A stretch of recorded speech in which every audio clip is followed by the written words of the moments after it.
اي اي اي اي اي يا ستيان، يا النيجيري من هذه، يا نيجيريا، يا اوكوشا، يا موكاشي، يا جورج فينيدي، يا الراشدي. Hey guys, welcome to another episode 5-a-side with SoccerTakesWithAK. Hi guys. Welcome guys to another episode. We are here. Is here. Maresca is not there, but let's go. You know, Chris, you're smiling now. You aren't smiling too much when I saw you earlier today. Hey man, you know now, I mean, you take a long drive in the city when the cold hits you. You know it's not called Palmer cold, but it's, you know, a different kind of cold. Well, you understand? But Chelsea's shivering right now. I don't think this winter, they're not dealing with this winter quite well. So I'm going to start with that. That's not fair. So would you prefer we start with the good news, the good parts? Yeah, let's tell them that. All right, Nigeria won today, so we are quite happy. Probably a little bit happier than him at least, but Nigeria won today. Was a very good game. Probably the best performance by the Super Eagles in a very, very long time. I think I'll take it back. I think for me it's the best performance in the AFCON. In this AFCON? Yes. Yes, I think I make bold to say that because in the whole AFCON. Yes, this AFCON. Yes, please, yes. We scored good goals, good team goals. You understand? Osimhen today was his birthday today. He played like a captain. Richel shuffled the first 11 to a good number of a good amount of players had their first debut today. And they still played the way they played. And mind you, Uganda needed to win today. Okay. They needed to win today or get a point or whatever.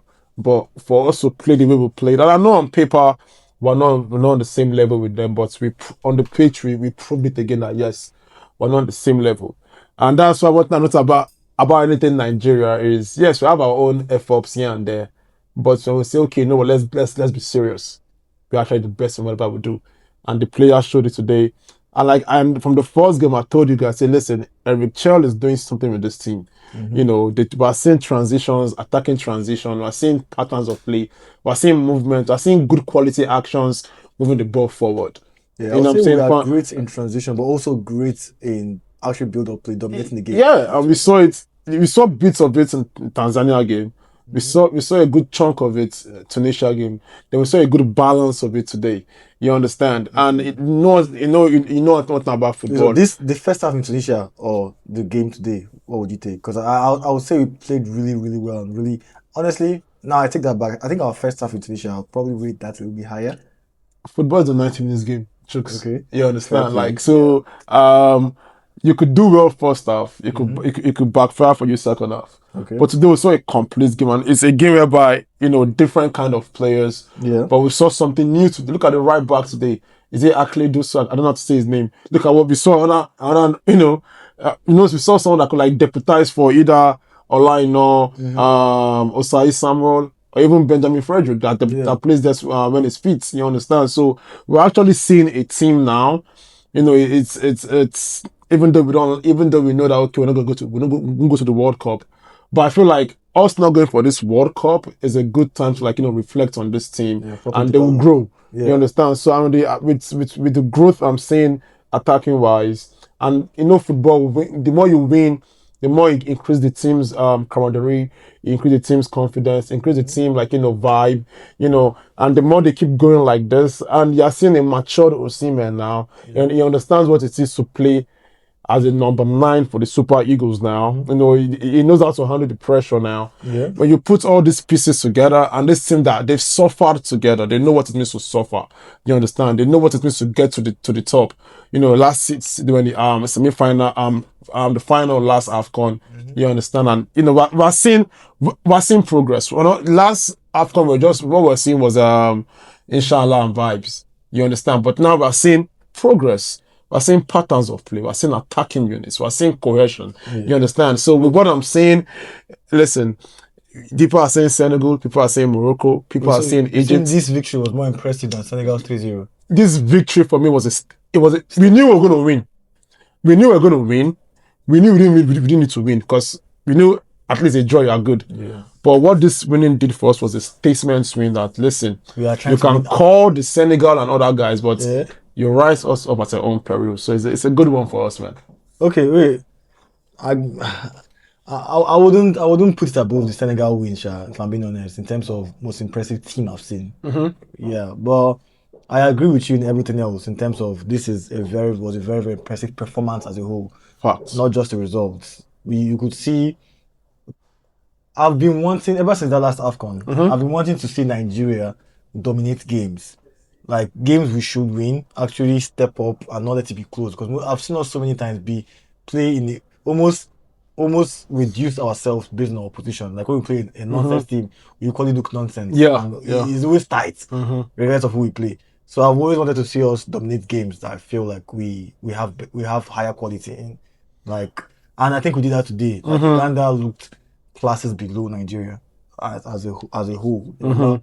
I was watching the game, even when it was 1-0, I didn't have any fear that there was no iota of doubt. There was no possession, we had more chances, we had clearly more of a threat. We looked like we could up our tempo anytime we wanted to have scored more goals. Facts, yeah. And then I guess them getting the red card. I don't even think the red card even played. It was a factor. It was not a factor, actually. We are much better than them. It was not a factor. It's even weird that they even scored even when they were 10 men down. You understand? But the fact is, in as much as I'm applauding what I'm seeing going forward, I'll still keep saying it. Yeah. As a defensive unit, we need to do better. Yeah, when we face teams like the Senegals, the Moroccos, the Algeria, the Egypt, even the Congos, we know what they've dealt with us before. If when we face these teams, that's our defensive unit to be tested properly. I mean, what I've seen so far, I am still not confident with it. I just feel like as Eric Chell is really focusing on the team attacking wise, he should also put a bit of more focus also defensively. Yeah. If we should get that, somewhat average right, we can go very far. We've not looked terrible defensively, if I'm being honest. I've not looked We've not? But I mean, I know Tunisia, when they ramped up the pressure, we shook. I won't lie, man. I think we've looked terrible. You know why I would say that? Great, but how terrible might be. You know why I would say that? You know why I would say that? Why? Every team that has one or two pattern of play, one of play against our defense, they scores. Either they scores, or they get a good shot on target, or they go or what is missing is the team's quality in the final third. Every time. From Tanzania to Tunisia to Uganda. So, when you pick on these three teams, imagine a team where they have the Sadio Manes, the Injayi, and they go at you 1-2, 1-2. Or they have the Zizou and the Salah in Egypt, or they have the Morocco with Brahim Diaz and El Kafi and this other guy. What's this guy's name? Unai. Doing that trickery, and this one that in the final third, they're very clinical. I don't know if you want to face a team where they have tricky wingers. I don't want, But you see, this what you just said now. I wouldn't say terrible, but I think we look shaky defensively, and I think if we face teams that can actually attack, we might be in trouble. That's the reason why I don't rate our performance more than Senegal's performance. Yeah, because Senegal had a complete performance. That 3-0 victory was. It could have been 7-0 safe. But all in all, I think you'd be stupid to underestimate Nigeria. That's what I would say. Facts, yeah. And to me, something funny happened. When I kept hearing Ibazu. I was like, is there a Nigerian player? I don't know. But turns out it was a Nigerian player, Uche Ibazu, who played for Uganda. That kept throwing me off. I thought we had a defender called Ibazu. I actually saw him before the game. I saw an interview of one of these popular Nigerian football journalists. It's not the popular one. It's not that one that we know that has blonde beard. That's not one. Yeah, no, it's not that one. I think it's Omar that did an interview with him. I don't know. I might be wrong, but I know the popular journalist that did an interview with him. Not Kelechi. Maybe him. I don't even know, but one of the popular ones did an interview with him, and that's how I got to know him. I'm like, this guy, like. He's actually Nigerian. Yeah. But I think he's been playing in Uganda League for a good chunk of minutes. Fair play to him, but unfortunately for him today, he could not beat his. You know what they say? If you go to any place and you know it's an Igbo man, they run. So anyway, who was your standout player or standout players? You can say your first one and other ones that impressed you. For the game today? Yeah. Osimhen was very matured. I think that maturity for me is what I really enjoyed about him. Because, you know, I've always complained about him, how he acts when he doesn't have the ball, how he acts. I know that's a striker's mentality and striker's behavior. But today when he wore that captain handband, he puts his own ego a bit down. He put the team comes first. You saw him leading, you saw him directing. He does that, but you just saw that maturity, that senior man played. Like he just, you know, and it took a whole hold of him. Then we also saw a true crazy that was having a swell time today. I think it was wonderful against Tanzania, but today I think it channeled his what is it, Ankara Messi? Ankara Messi, Ankara Messi. I don't know, but I think it was having a swell time today. Yeah. Then we also saw Bassi, who was like, you know, he was on his own. What is it, Maldini today in the defense? He's so good. He was marshalling it so well. He's so good at carrying the ball out. Yeah, it was like we saw his physical presence, we saw his you know, his positioning, his closing. He just had that dominance factor. Like I feel like when people see Bassi play, but when he's playing, like that 90 minutes, he looks like a giant. But after the game, you see that this is a childish, playful Bassi. So He's so good on the I think those three guys for me, you know, stood out for me. And also, not forgetting the goal scorer today, Onyedika. Who I feel like I've been clamoring for this guy for like. You've actually said it before. I'm like Onyedika. Like I've seen, like when I saw this guy play, not even with Club Brugge. I think one of the friendlies that I saw him played, the way the boy controls the ball, like you can just tell this boy is in control of any situation. Like you can just tell this boy is a player that picks solutions before the ball gets to his feet. And when I see players like that, very intelligent player, and that one is the flair is there, the football brain is there. You understand? The confidence is there. You can see the boy plays the confidence. So and he hasn't played for the super. I think he hasn't played for like for I think it was his first outing in the nation. Second. Second. I think it was the first one. I think it was the first one. I think it's his second time for Nigeria, second cap for Nigeria. Maybe for the AFCON the first. The AFCON the first, but you see, he hardly plays. But to play like that with that confidence, even without the goal, like the way he was dictating the play, sparing the passes, and I've always been saying, listen, can Ndidi and Odika play together with the seats, and Odika just do like, you know, he's more mobile. Then we have like and he will be doing like the roaming thing like it does with Fulham. That's just my wildest dream. But for me, those 4 players for me were like my nominees for who will be my MOTM for the game.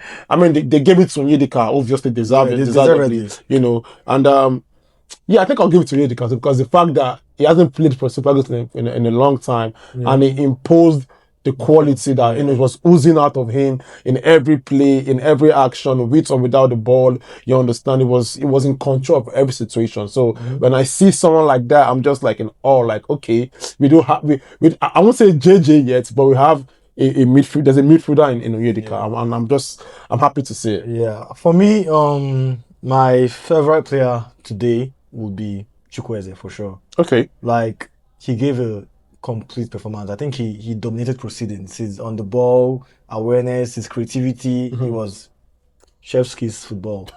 And of course, you special mention Onyedika. Onyedika was amazing. He was everywhere. And like you said, not just the goals, his ability to even win the ball back, defensively, attacking wise, trying to create plays as well. Yes. Complete midfield performance. And I guess how Bassi also played well, of course. Osimhen, honorable mention as well, because he didn't score the goal, but his presence was felt. He was the leader today, yes. Yeah.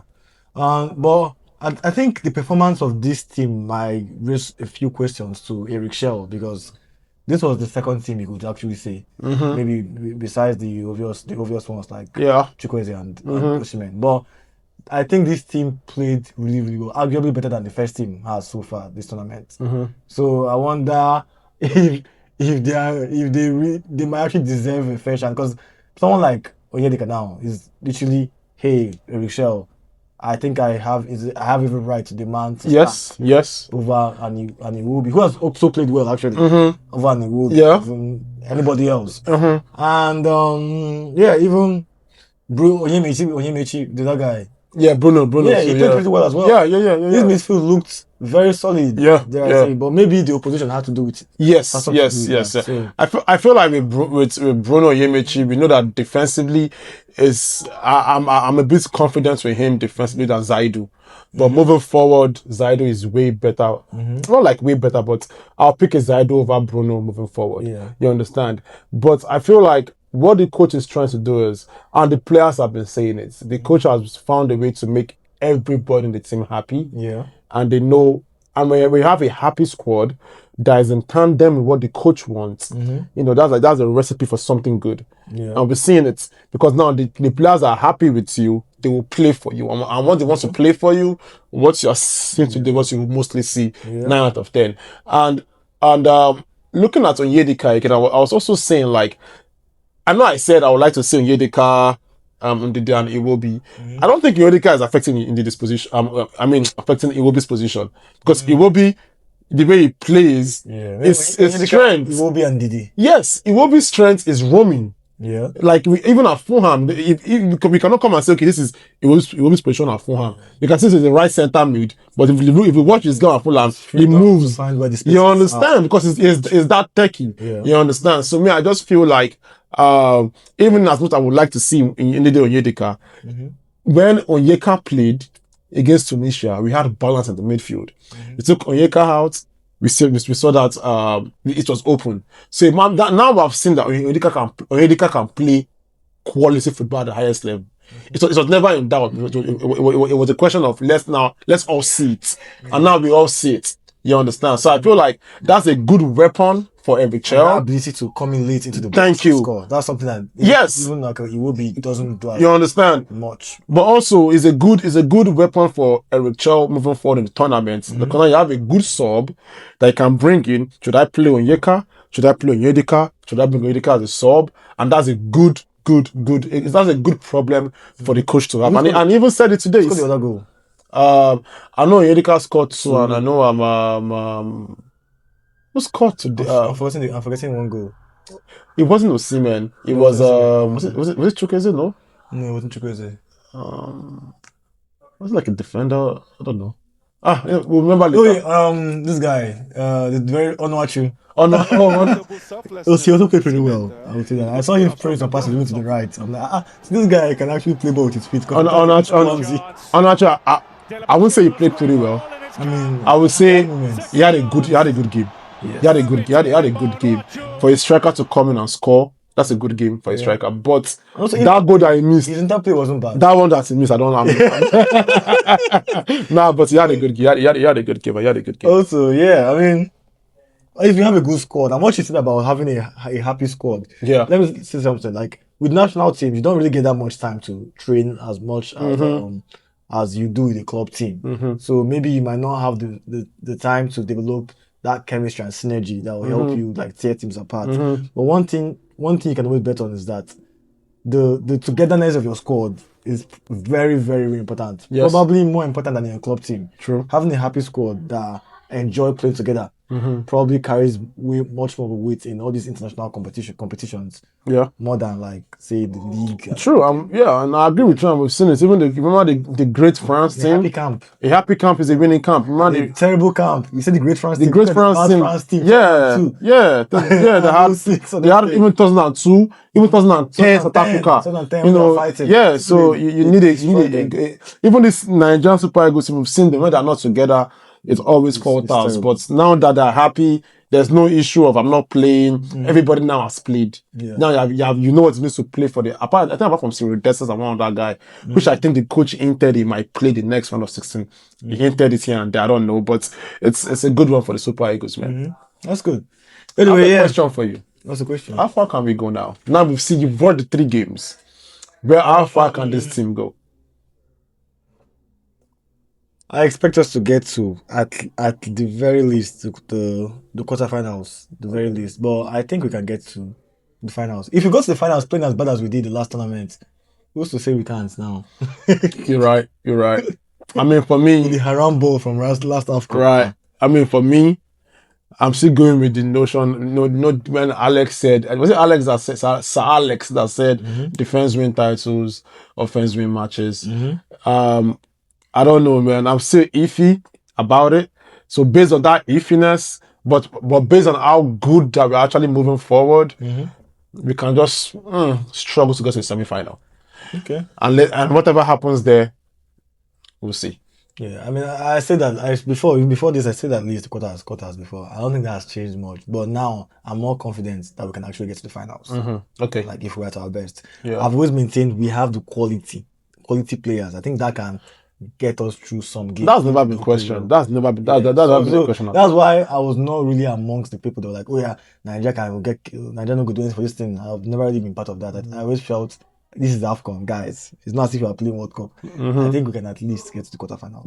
Yeah. So that's the bare minimum that we should expect. You get? I agree with you, man. So yeah. Anyway, did you watch any of the other AFCON games? Because I'll be honest, I actually didn't. I watched today. Like for the past. But now I watched Cote d'Ivoire Cameroon. That was a nice one. What was your takes on that? It was KG for both teams. No, I didn't know that there's actually rivalry between Cote d'Ivoire and Cameroon. I didn't know. I mean, they're West African teams. No. I think there's a backstory behind it. This deeper. Okay. For me, because I saw this guy's goal. Oh my god. Ahmad's goal. Bro. That was cool. Like, now I was telling my colleague that if Ahmad continue like this in this trajectory, keep up the same level or maybe improve on it, and let's say United get like a good run of form here and there, this guy could. I'm seeing a future African player of the year in Ahmad. Is it Man U continue this trajectory? Yeah, if Man U continue this trajectory, blue pass. No, but my point is, Man U are so weird. They can't be weird season and then win the FA Cup. You understand? So my point is, if they go, if they improve, let me use that word. If they improve, and Ahmad keep on with this pace and improves on it, I'm just saying a future African best player in that boy, because that has boy, the quality. He's a baller. That boy there's a football there, there's a baller there in him. I mean, but the game Cote d'Ivoire was like, it was a game of both sides. Like it was like first half, like Cameroon were going at it. Second half, Cote d'Ivoire were going at it. You know, in the middle of those halves, both teams going at it. Is Abubakar the team? No. Oh, so it's Eto's team that went through. Yeah. Eto won. Hey. Eto won. And and it's so funny that even when I thought they were going to have a terrible AFCON, they're doing good. They've not lost yet. You know, sometimes I know some Man U fans will be like, see what's going around, see what's going on with our club and everything that's of course affecting the pitch. Bro, I feel like historically you can see many examples of teams that are like going through a lot outside of the pitch. But they actually channeled that into performing well on the pitch, where they'll actually play. Like, it's not AC Milan was going through a lot outside, but they were balling. Like, it's very, very possible. I don't think the fact that sometimes these players don't even care. Many of them don't even care what's going on outside. They just want to ball. They don't really even looking at the news. Some of them even learn what happens in the news. Yeah. Because they are paying them their money. Yeah. I think where it can start affecting them is if they're not getting paid their salary, or if I know I heard stuff about the training stuff, the training this, but still I feel like Man U still probably had better training facilities than so many other lower teams. Yes, of course. So sometimes I just feel like some players just using that as an excuse, that to just an excuse for them not to really put in their best. I mean, I agree with you, but you can never It's okay about Glazers, these are Glazers. I don't think Rashford or what might affect them more is probably just the media pressure and whatnot. Not necessarily that Glazers have no butter, they've no suit. I mean, but you cannot undermine, the importance of having a stable upstairs. Of course. You understand? This is a one-off. Most teams that have had a unstable upstairs, they always on the pitch. You see, there's problems there. You can't. Chelsea had it. I will not see having it, quote unquote. You understand? Nigeria. You guys, Nigeria. Unstable now. I mean, that's I say quote unquote. Nigeria had it, or was even still having it. Okay, we're winning games, but we know what's going on behind the scenes. You understand? But I mean, winning games will cover everything. Exactly. But when it wants to happen. Yeah, that's my You point. understand? My point. I agree with If you. we're winning games, but don't forget the point. We're not in the World Cup. We're winning games. True. We've seen teams even from even Ghana.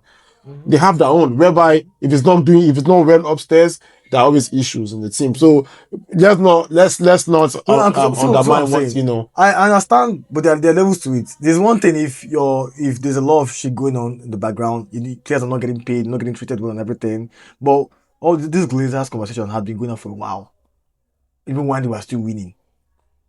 You get, personally, I just think what just happened. They lost a great coach, and there was no continuity, and the people they hired they tried to use money to cover up what was happening by buying, overspending on players, not actually focused on building the team, as opposed to whether the Glazers have done whatever they have done. Hey, I guess, but let's. I mean, the games I know I've seen. Ivory Coast, Cameroon, a good game. I also saw a bit of was it Algeria, or Morocco and was this Zimbabwe or Zambia? I know Morocco played the country. They won 3-0. That El Kafi scored that wonderful bicycle A second kick. bicycle kick. Yes. No, wait. Did they win? I thought they drew. Morocco won that last game, bro. So they played 3 games now. They drew in the middle. Drew like Mali, right? They drew against Mali, but they drew. Yeah, but they won that last game. So this 3-0 is called the second bicycle kick. So it's Mali, Comoros, Morocco, and is it Zimbabwe or Zambia? It's probably Zambia. I think it's Zambia. I don't know. I think it's Zambia. Yes, Patson Daka is. I think it's Zambia. He played in Zambia, right? Yeah. So I saw that one. That was Morocco. They just went guns blazing, man. And it was the favorites. Would you say are still the favorites? Morocco? Yeah, they're hosting it. They have good players. They have quality players. Hakimi is back. Hakimi is back. Zidane is watching you. Okay, Zidane is watching. Algeria is watching. But at least Zidane is in your country. You understand? Yes. Mbappe is watching you. You know, they're a good team. And they play, but they know how to move the ball properly. And one of the most exciting African player that I've seen, that I'm like, whoa! I just love watching him play. Unai. When I watch Unai, I actually watch Morocco Cup Unai. Okay. I watch him because I've known him from the last World Cup. You know, the way he looks is lanky, he's skinny, but the way he just moves with the ball and just, you know, so yeah, that is how that genre of player. Yeah, but it was a good game. I think Morocco Zambia. I watched that, so I think I also saw I know I saw Algeria. I can't remember the game they played, but I saw Algeria too. So I've seen a couple games. I saw a bit of Congo Senegal on Saturday. That it was a 1-1 draw, right? So I've seen with what we've seen in this AFCON so far. And I'm not even trying to hype it. Is even someone said it today on Twitter, I mean on X. The person said we've seen reduced memes. Yeah. We've seen reduced bozo moments, and we're seeing more quality football. Yeah. I know it's not good for excitement and drama, but that's the beauty of how far and how, you know, the growth of, you know, African football. That Nigerian was a meme, Sha. For honestly, the keeper who the keeper who saved the ball outside the post and got a red card. There's always one that game. Also, the South African one where the ball was clearly going out. This before South Africa won the game. It was it like 1-1 at that point? Yeah, I think I remember I saw that one. The guy and they now won with the penalty. Was it 3-2 or 1-1 or 2-1? I don't remember. Yeah, but anyway, the winning goal was basically a penalty goal where the guy took a shot and the ball was going out. The defender decided to do a Suarez and keep it with his hand. That's how they lost the game. that was hilarious. Anyway, I've seen a lot of quality goals for sure. A lot of quality goals. Even in the South African game, one of them was, I think it was a quality goal there as well. But yeah, it's been fun so far. I've enjoyed it and we'll keep enjoying it. Hopefully, let's see what happens in the round of 16. I think this knockout is where the real AFCON actually starts. You know, no more dilly dally, no more fun and games, no more mix and match. Now I feel like every coach should know. Okay, this is like, if not my first 11, this is my first 9, my first 8. You understand? I feel like every child now, as a Nigerian, every child should know now. I've mixed and matched. I've played literally almost everybody. I think apart from Siridesas and I think the third goalkeeper. I think they played almost everybody. Yeah. So now every church will be like, now I should know my first 8. If push comes to shove, I should know my subs I'm bringing in to change the game for me. Do you feel more comfortable with Uzoho as opposed to? No, I don't feel comfortable with none of them. But what I would say is, I think we should give Nwabali a bit of grace. Yeah. And I'm speaking to myself. Let me look at the camera now. I'm speaking to myself and to the 14 wonderful subscribers I have on YouTube, and the couple other 000s I have on the Instagram, TikTok and co. I know I've always been it's not, I'm not anti Nwabali, no, but I know I've been a little bit harsh and hard on Nwabali. And I feel like I had a deep reflection. I'm like, hold up now. This man actually lost his parent this year. You know, and that's devastating. Like, you know, I can relate to that because I've lost someone dear to me too. And he's still playing. And also he had an injury also that last match. So when you put all these things together, I will give him a bit of grace. I'm not saying he's now I won't say I'm like, you know, fully confident about him. But what I will say is I'll give him grace now moving forward. Okay, that's fair. I mean, I think it's the best we have personally. I can't really. It's not like we can go out and buy a player or buy a keeper. If another keeper comes up that's better than him, I'll root for that keeper. Yeah. But right now, out of the 3 that are there, I'm the most comfortable with him between the sticks. Talking about that, I think I saw something today in one of my media outlets that FIFA have cleared a goalkeeper. I saw that. You saw that too? Yeah. Okay, so let's see how that We've not goes. seen if the goalkeeper can play. Let's have it on. I'm open for trials. Let's see. Anyway, are you ready to move towards the clubs? Huh? Are you ready for the next segment? What's the next segment? Anyway, so we'll keep watching this and listening to us reflect on AFCON. But right now, let's move to the Premier League. Okay. Yeah, we don't go. How far now? What champions? What's not occur? It's not occur today. I saw the score versus Bournemouth. Bournemouth, yeah.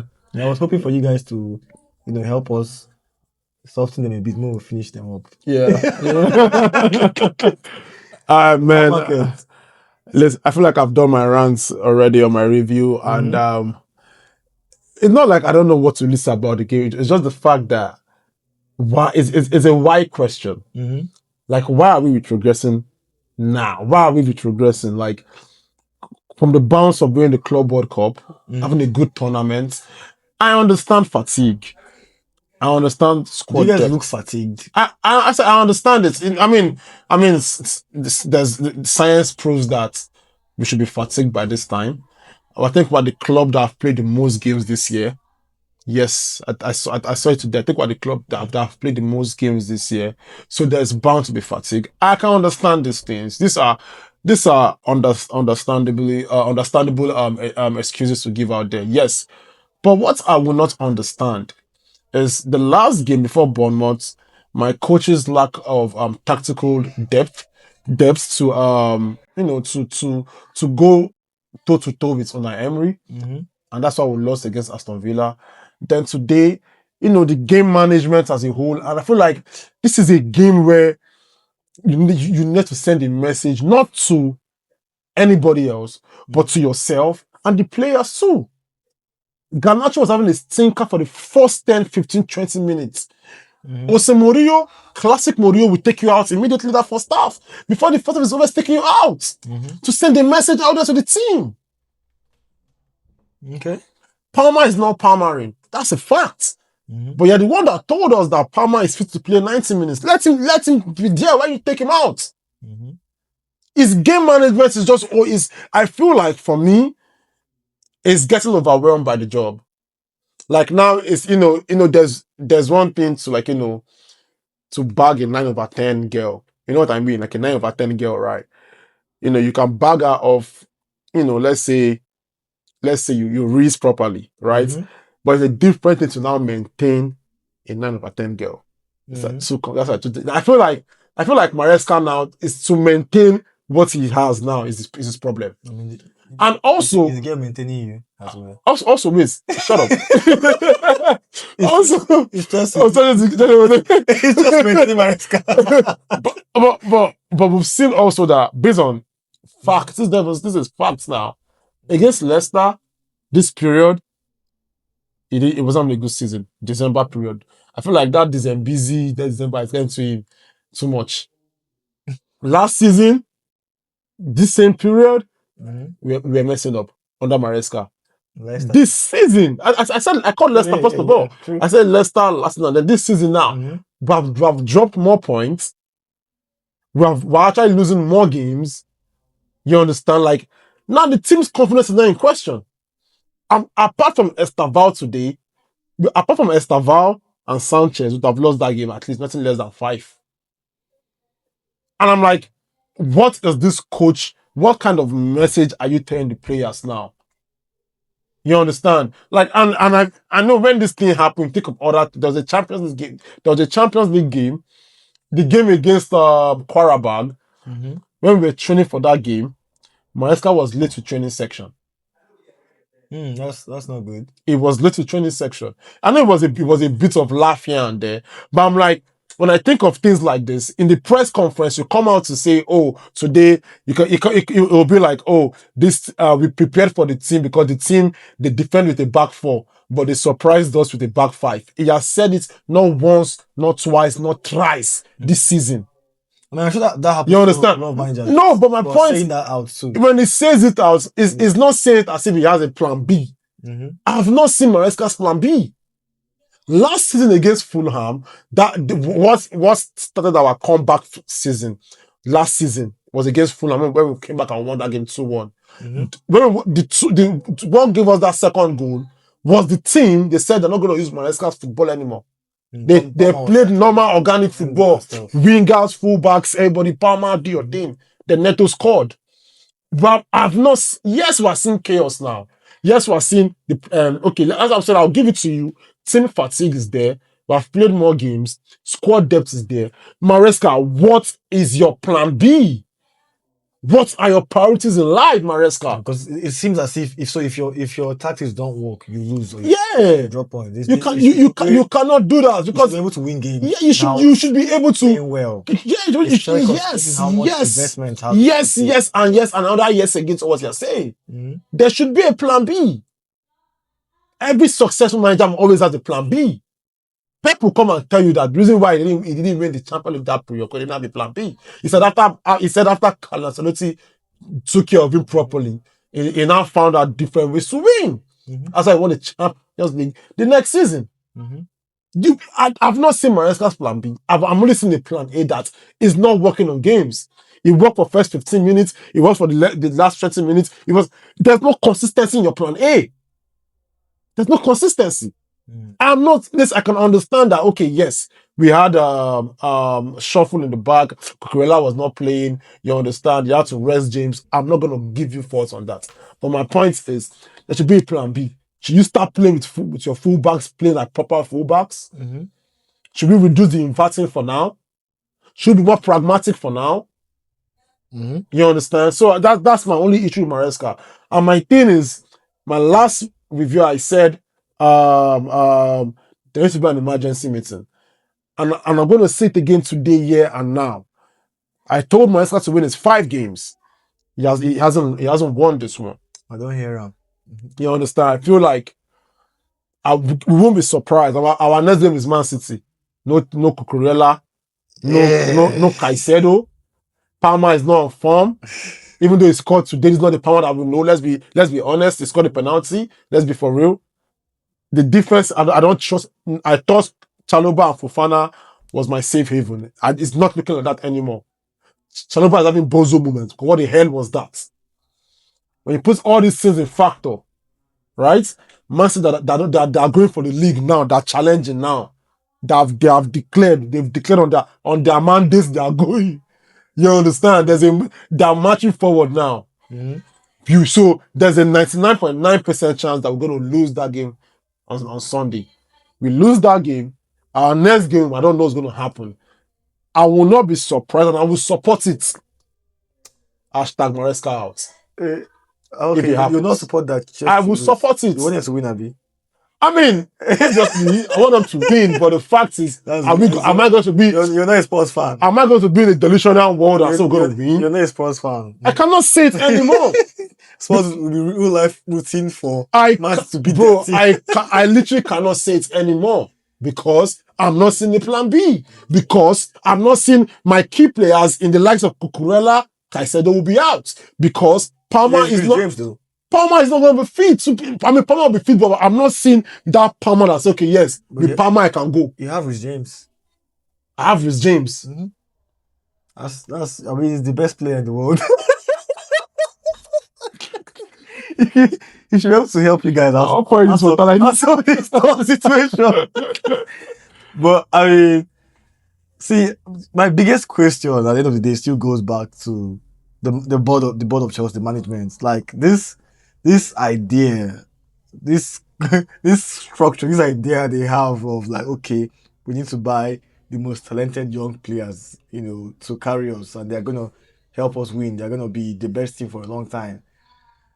At some point, I feel like that narrative of they're the youngest team in the league, what do you expect from them, is getting old and a bit tired at this point, because really you still have, at the end of the day, this is a team with Cucurella who's about like 27, you have Rich James who's about like mid-20s at this point at his peak, you have some leaders in the team, I would say. So do you still buy that excuse, oh yeah, they're young, of course they will flatter to deceive at times, they're not ready. You've had 3 seasons now where you've flattered to deceive, you've come close and come back. At what point do we actually do you as Chelsea fans start expecting your team to be good enough to make a go at the big competitions? I think I like this question you asked me, and I feel like this is the time to look at the manager in question. Look at the manager in question too, because he's not even asking for this. That's a good no, but that's a good point. Yeah. How old is Sanchez? I think he's 25. Yeah. How old is Rhys James? 26. Yeah. How old is Cucurella? 27. How old is Caicedo is 23, 22. I think Enzo is the same 23, 22, thereabouts. Yeah. But the fact is, these are World Cup champions. These are players, not just these are players that have got experience over time. Yeah. Palmer is not new to the Premier League. Yeah. You understand? But these are 6 players that are not new to the Premier League. This is fine. Your Pedro is not new. Yeah, this with these 6 players, you can build a spine from it. And I know that I've been laughing at Arsenal that Arsenal are set piece FC. We're also set piece FC too. But my point is, the manager has to have a chunk of the blame with this conversation, because of the fact is these are quality players now. Yeah. Listen, do we need to inject a bit of more squad depth? Yes. Yes and yes. Look at Man City. As we're saying Happy New Year, Semenyo is saying Happy New Year with Man City too. He's joining them in Man City, bro. I hope not. He said his farewell today. Oh, wow. Before the game, they are done with paper documents, or almost done with paper documents, and he said his farewell today. Only him to the Bournemouth fans. So it's a matter of was I saying Happy New Year? Yeah. He's going to join them. It's done. That means I'll face Semenyo 2 times. You see my life? But my point is, Man City are investing in that squad depth, quality in squad depth cannot be overemphasized. Even Arsenal, because I haven't had Arteta was talking about even adding 1 or 2 more this January. You understand? You cannot overemphasize that. You understand? So yeah. I just feel like, yes, squad depth, yes, but also with what we have. I'm not saying go for the Champions League. No. But show a bit of competition. And we're not, with what I've seen, past 2-3 games, we're not showing that. That's fair. I mean, yeah, it's really interesting, because a lot of we've all seen the memes, the jokes about how much players Chelsea have signed, but then you look at it and you're like, you're struggling to find where are the real game winners in the team outside of the first team. Thank you. So when Palmer is not playing well and Neto is not really playing well, you have Estevao, and then Gittins, Garnacho. These are very, I guess I was calling mid players, but players that you're looking at them more about the future, not necessarily now. So yeah, as the first team. So I mean, we'll see. Yeah, we'll see, man. We'll see. How about you guys today, man? You guys want to shout out to you guys, man. You know, it's I hate to say it, but you know, when I looked at the Arsenal team today, you know, the conversation was that if Arsenal win today, we won't be surprised. You understand? If Aston Villa win, we won't be surprised. So, but what we wanted to see, but we didn't. Nobody knew. We didn't know that you guys will win the way you guys won. That's true. I think the winning today, apart from the 3 points, it was an emphatic bold statement. It's the kind of win a lot of Arsenal fans have been crying for a long time. But I will not lie. I saw a lot of comments, a lot of haters on the sidelines. Apparently, this was the game where Aston Villa, where Arsenal were supposed to say bye bye to number 1. So I won't lie. I was very, very confident that would trounce them after the Villa loss. But I'll be honest, given the games, how we performed the couple of days that followed that, we won, we're winning. But just the manner of it, the like I said about Nigeria, everything just seemed very close. Even Wolves, 2-1, everything just seemed very, very tight. We're not really, the wins were there, the results were there, but the performances have been found wanting. So that did add some level of anxiety to me, like before this game. Like I was a bit anxious. I was like, wait, are we feeling the pressure? Is this Arsenal feeling the pressure? Is this all these wins, all these small wins here and there? Is that this just like the just preparing me for the eventual embarrassment against Villa when you destroy me? But I'm very, very glad that they did not embarrass me. This was a mauling, man. Like I was looking at the game today, I'm like, whoa. Odegaard was in his elements. Yeah. Like, you know, now we saw the Odegaard that Arsenal fans have been yearning for. You know, and it was a perfect game. Jesus coming in today. His first goal was I would say perfect, but I would say perfect. He played against a team that has not lost for 11 times. They've won 11, bro. They equaled their best record. And you didn't beat them, you mauled them. That's a mauling right there, bro. Like, you scored 4 goals, fantastic 4. Jesus scored. His first goal was January 1st. His last goal for this year was December 30th. That's today. You understand? Like, that was bro, you guys played, you see Zubimendi, that was just like what's the word? Is it metronome or what do you call it? And you guys played without Declan Rice. In my opinion, the best midfielder in the world. And you guys, without Declan Rice, this guy played that well. Yeah. You understand? Listen, if it's based on how did you play, you win the league. Give them the league now. Because they played well. They played well. This is how champions are supposed to play. You understand? It sounds so funny that I'm saying this is how we want champions to play. You understand? It sounds so weird that it sounds like in a world like this, a Chelsea fan is talking about Arsenal. In a world like this, whereby I'm Nigerian, I'm a Chelsea fan, Nigeria is giving me joy. Man, as the world ended. At least you're being honest. That's good. That's good. Nah, but yeah, man, like, you know, I saw the game, I'm like, I was seeing Arteta's eye, I'm like, this guy is going for blood, man. You understand? Like, and then even look at the press, the post-match presser today. You saw Unai Emery when he interview. He was like, I'm happy. I'm like, if they wind this guy small, you go cry, you go cry, you know when they tell you as a kid, is it paining you?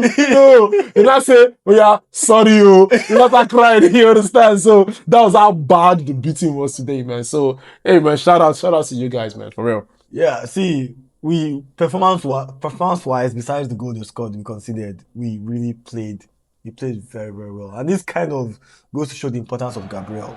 I don't know whether it's just the confidence, the swagger. Yes. It's crazy because he's a defender, but him being the team today, he just looked almost unbeatable in a sense. Oh yes.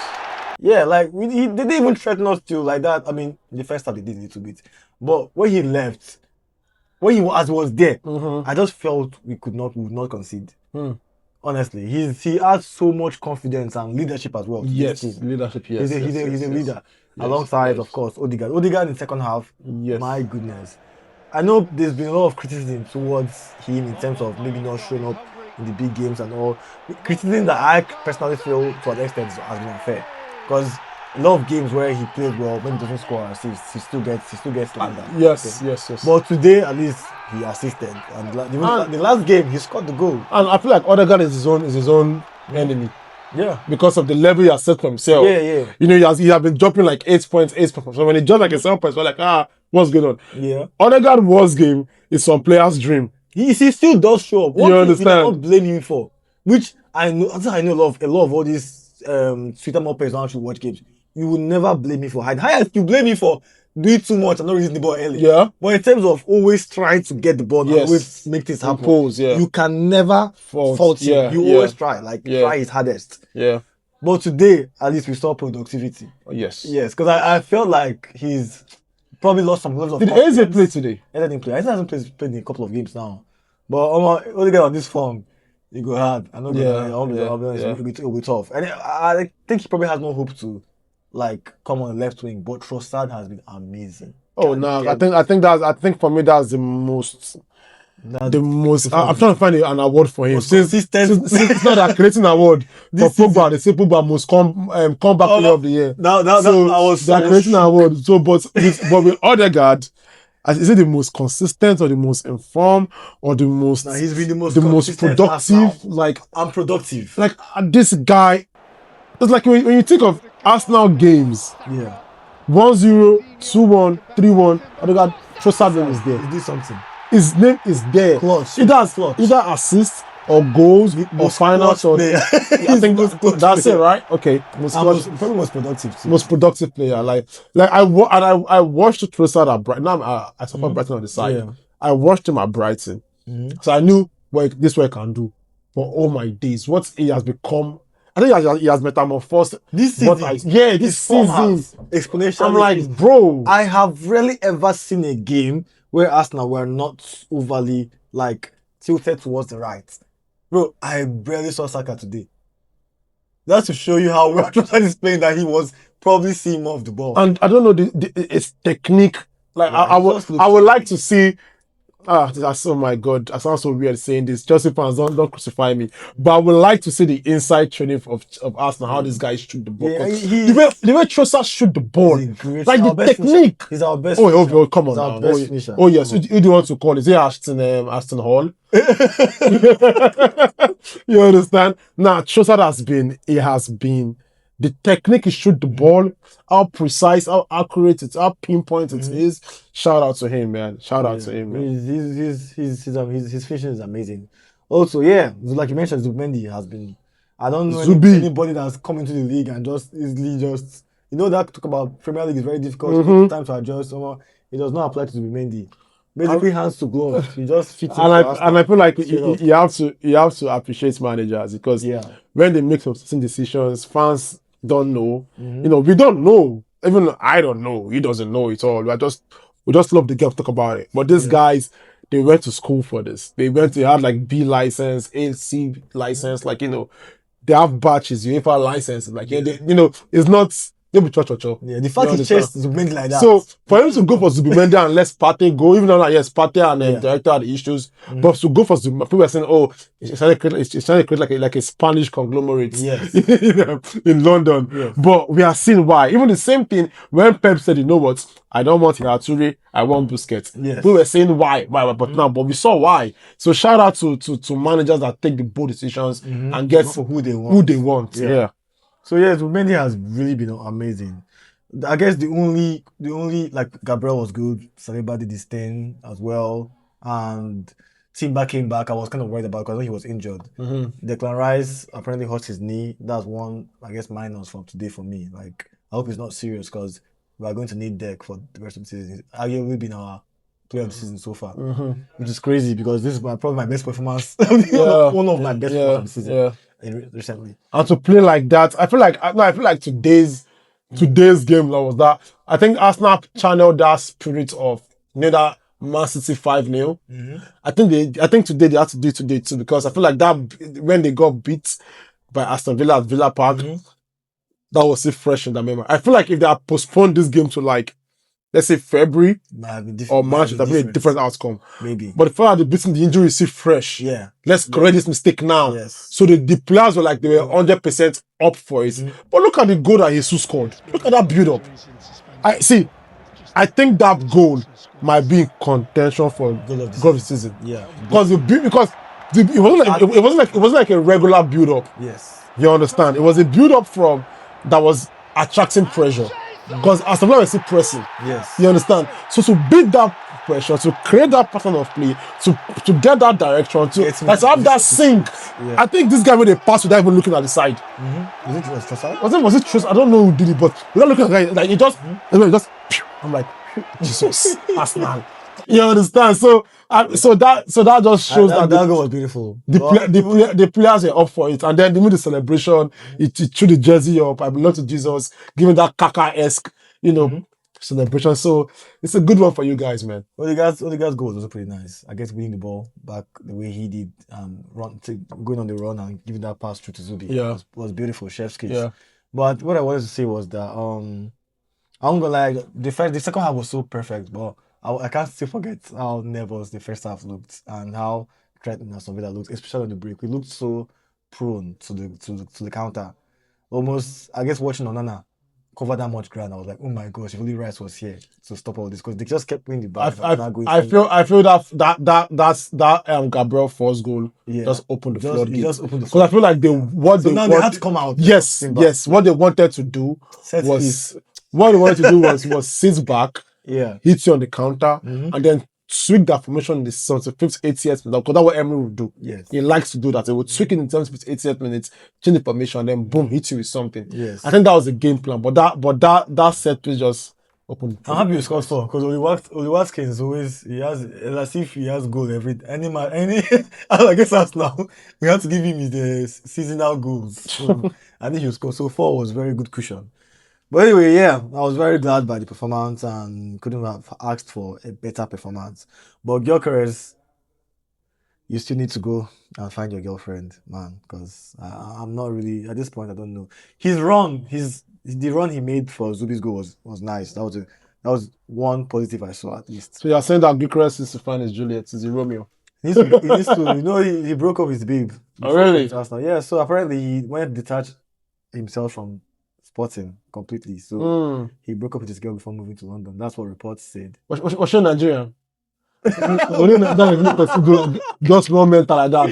I don't know if she was Nigerian, but he broke up with her before coming to us now. Maybe he needs her back, or maybe he needs a new girlfriend. Who knows? But yeah.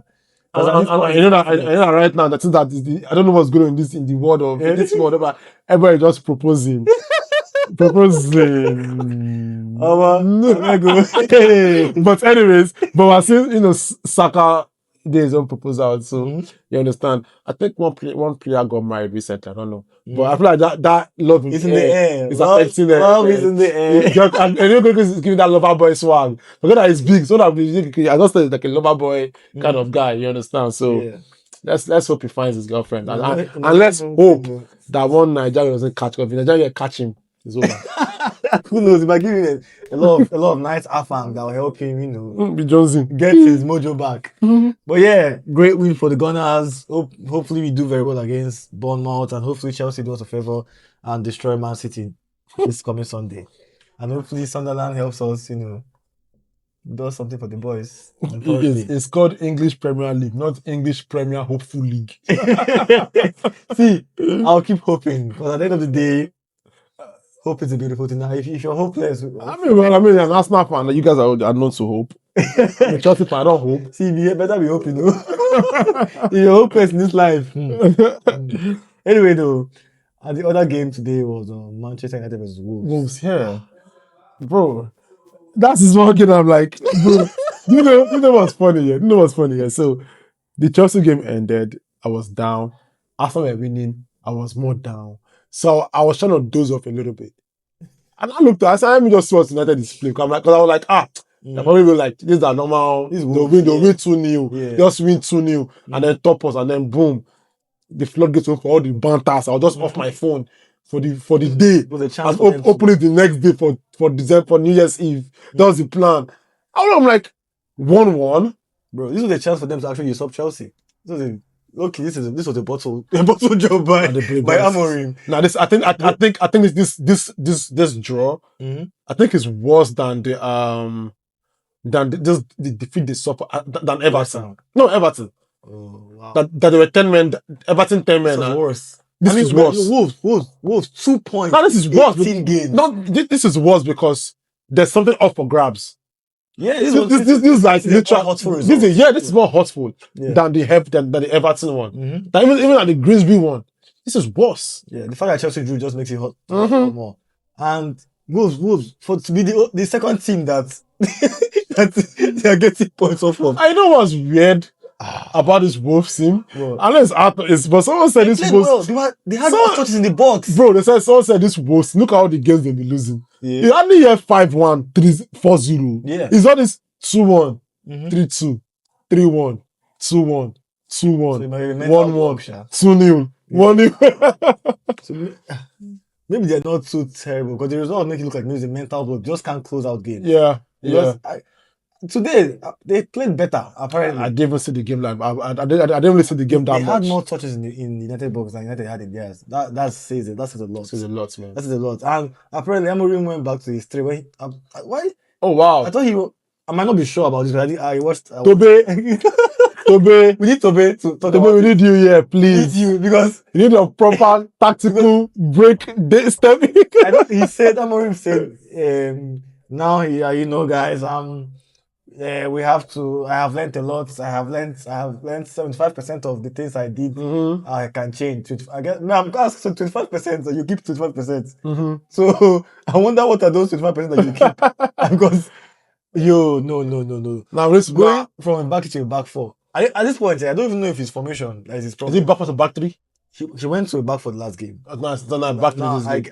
Apparently he went back to this thing. This back game. 3. Oh, yeah, wow. Because this guy on the right in the previous game did really, really well. It was against Newcastle, right? Yeah, he did really, really well. That's Dogu on the right. Yeah. Played really well. So going back, to me, that was the only formation he could play today. That Newcastle, whatever he did at Newcastle is what he should have done today, 100%. Against a Wolves, you should play at least 5 or 6 attackers. That's what am I even saying? No matter what formation you play against a Wolves team, you should be trouncing Wolves. You should not home. See, against a Wolves team, you winning 2-0 is a shameful result. Bro, that 2-1 that we won was shameful. Bro, I'm telling you. Look at the against a Wolves team that happened in X. Yeah. Come on, bro. Shout out to United, man. Shout out to you guys for not making my day that bad, because I'm like, God, I've not had joy. Nothing but joy. United. Thank you. Nigeria gave you joy, small. Come on. A small joy. No, that United own. Yeah. Is it joy? GG for you. You understand? So how will be funny? To be my guy. Shout out to you, my G. Oh man, see. But yeah, I mean, honestly, I don't really have much to say about the United game. They are doing their thing. They've had Group 0 results. West Ham, they've given us a lot of food this season. So how long may it continue? Sorry, United fans, but sorry, Shuri. Long may it continue. Long may it rain. We might have United fans. We have United fans. Come on, they can't be too anti-United. You know. If I knock your big head, you did number 1. I did number 5. So yeah, anyway, you guys, we have a fun segment next. We had a little vote in our group chats what our best player of the year and our best 11. Yeah, ring your phone. Now you go announce results. Also,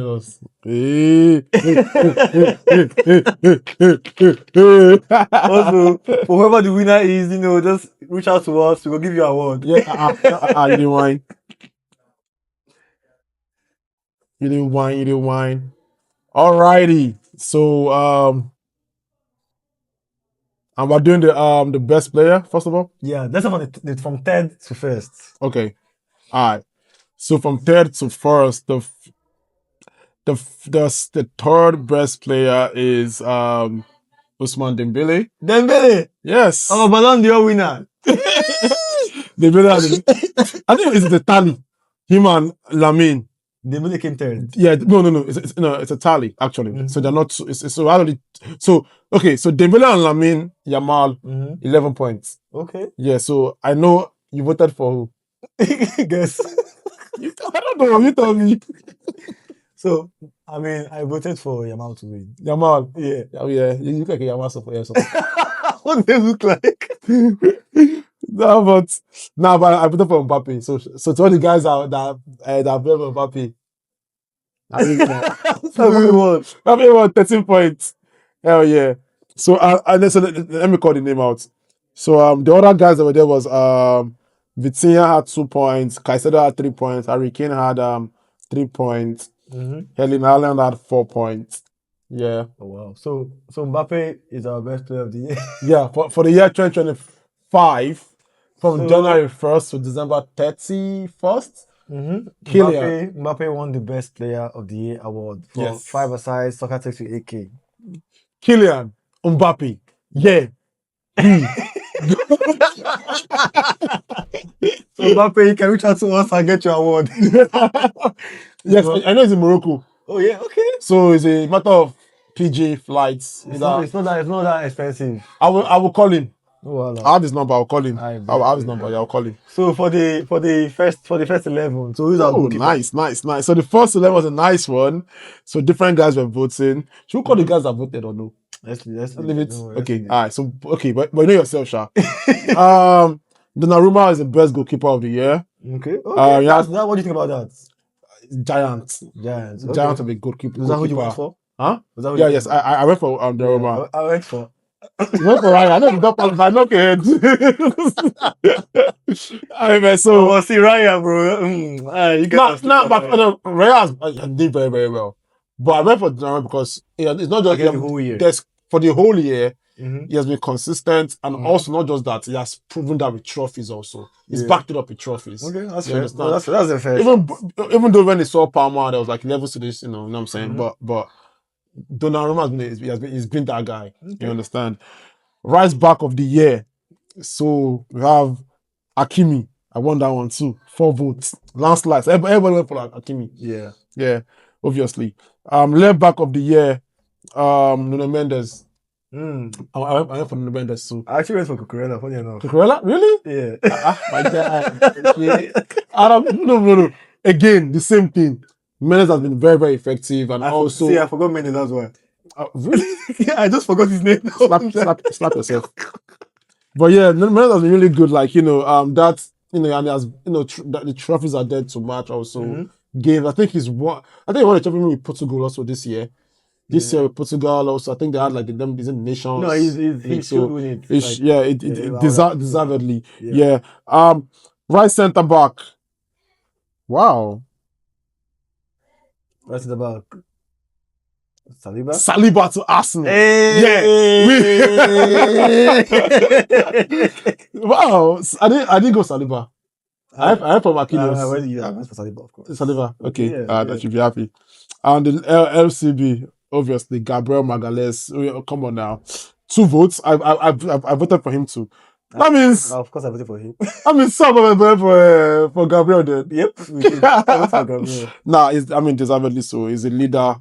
Not even the goals, the leadership, the defense, the partnership, the position, and everything. Shout out to Gabriel for that. Even Saliba also. They complement each other. You understand? So yeah, no question about that, man. What else? DM. Caicedo won the DM. I went for Vitinha. Moise Caicedo. 5-a-side, Soccer Takes with AK. DM of the year in the first 11. Moise Caicedo. It's arguable, but that's fair. I feel bad. I feel bad because I actually voted for Vitinha. So I voted for Vitinha. I voted for Vitinha as my 6 because Caicedo is that guy. You know what he does. Defensively, even I feel like he's even underrated. Even moving forward, he has good passes. He scores goals also. But what Vitinha did this year, was like the dictator. He embodied Enrique in that position. You know, he controlled the game, moved the game. Everything started and ended from Vitinha. He complimented Fabian Ruiz and this boy. Ah, my God, this mob, John Neves, so with Vitinha, they were like, you know, their leader from the back, picking up those balls and everything he was doing in that very crucial position. And, you know, I have to give to Vitinha, man. You understand? So, I guess Caicedo won. He won. Yeah, he won. Well, the LCM was to Vitinha. Okay. 2 votes. That's fair. Shout out to him. LCM was actually Rice. I dedicate this one to you, my guy Q. Pedri. No Rice. No Rice. I don't know why you ask me, but I actually voted for I voted for Vitinha, Rice, and Palmer as my 3 midfield. But hey, oh well, shout out to you guys. And they don't rub Rice for that group chat. I swear. Then okay, so right wing is Lamine Yamal. Yeah, I voted for Lamine Yamal. Yes. Yes. Yes. I got that one. I had Rafinha there. I got that one. Left wing. Wow.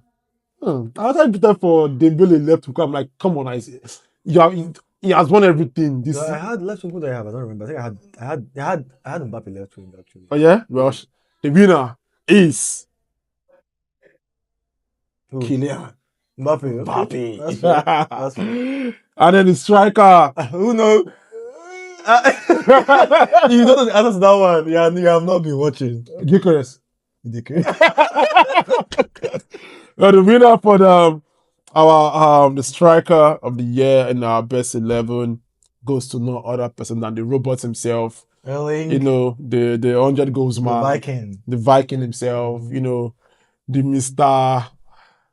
I will score goals against Arsenal. Erling Haaland.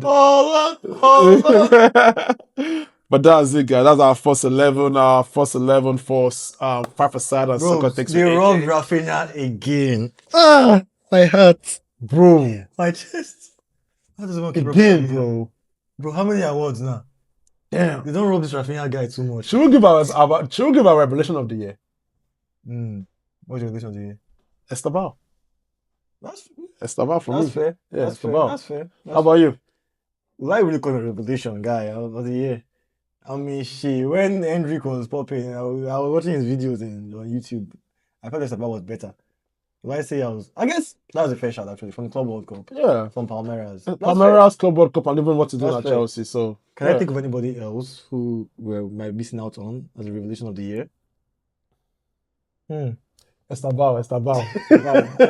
You don't. They're taking too much. Estabal. Our prayer boy. Our drummer boy. Down, man. You down. You down, man. But yeah, Estabal for sure. Probably. Yeah. I can't think of anybody else. But yeah, man. It's been an incredible pod. Do you have any hot takes? My hot takes is it's just very quick.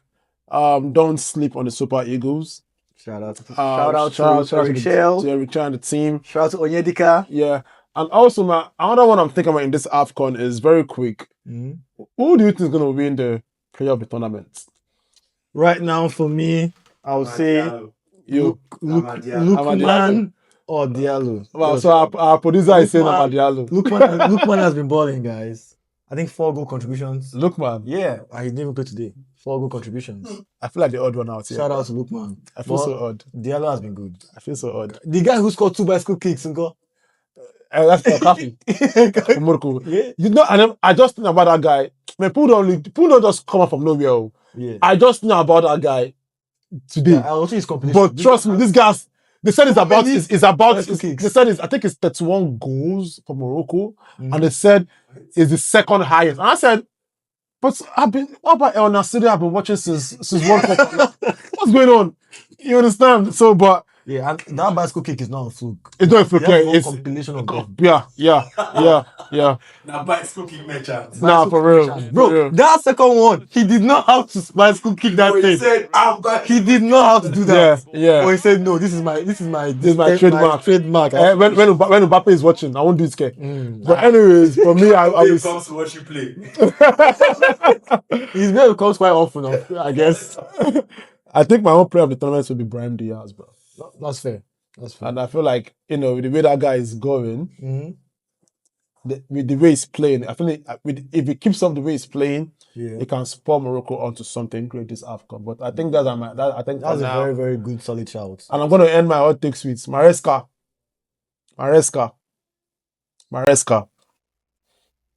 Check your text message. Check your email.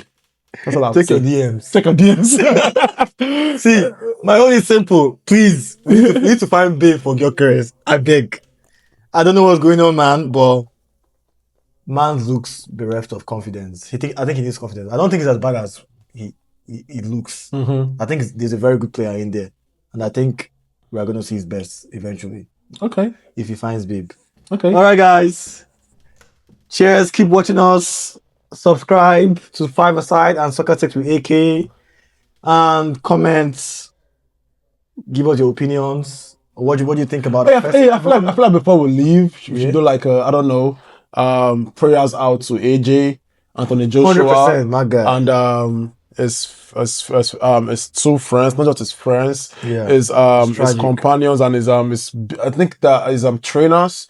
I think the one is his condition trainer, and then the I don't know, the other, they're both his trainers though, you understand? So, prayers out to him and his family, and also the ones that, the ones that were affected, the one that lost their lives also. One of the guys, I think the Nigerian guy, he does like great stuff for the community, you understand? So, this is way beyond sports, is way beyond whatever I want to think about it. This is life and death. So, on behalf of Soccer Takes with AK and 5-a-side, prayers out to you, AJ, man. Wishing you come back strong. And shout out to the boxing world for postponing all your fights. You understand? And everybody just sending prayers up, because I feel like, you know, it would be a hard pill for you to swallow. These are like two close guys, to recover from this, you know, mentally and psychologically and everythingly, you know, it just tells you that, you know, life is so fickle. So our message is, listen, it's December 30th. There's everything you can be thankful for and be grateful for. You might not be where you want to be right now in life, but you have life, you have hope, be grateful and be good. And then with every little moment you have, appreciate life, be happy, be grateful. And prayers out to AJ, man, and his team, his family, and the guys that lost their life. So how's out to everybody affected. And you know, like my guy here said, man, send that text, apologize, do that thing you need to do, because you never know. Right. You never know tomorrow. But yeah. But anyway, I love you, bro. My God. Soccer Takes with AK. Regardless of the rivalry. Yes. Cheers out, man. 5-a-side. Go 5-a-side. Come on. We the top ball inside. All day. 5-a-side. Go 5-a-side. Woo, yeah.